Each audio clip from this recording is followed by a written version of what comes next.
مداخلة من جهة السيدات. السلام عليكم.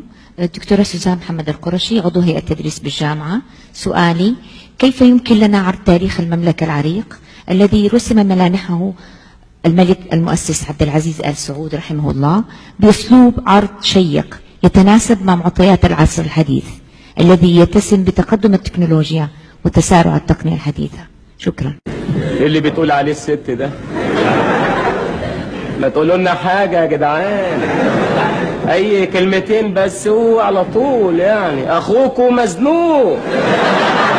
تسأل سيدي: كيف يمكن لنا أن نعرض تاريخ المملكة بأسلوب شيق وحديث يتناسب مع تكنولوجيا العصر، يتناسب مع تكنولوجيا العصر مثل الوسائل الاجتماعية الحديثة عبر النت والبرامج الإلكترونية. كل إنسان أو كل البشر يتأثرون بعصرهم اللي هم فيه، يتأثرون بالثقافات المختلفة التي الآن أصبح في متناول الجميع.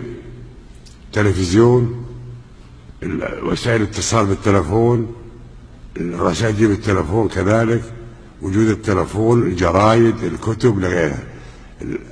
هنا يجب على الإنسان يستفيد من هذه تماما، ويجب كذلك أن يفكر.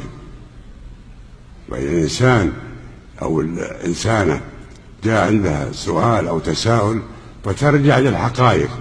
نحن الآن في عالم أصبح مشترك في كل أموره، ولذلك يجب أن لا نخجل من السؤال والسؤال، ونقول كما قلت قبل: واسأل به خبيرا.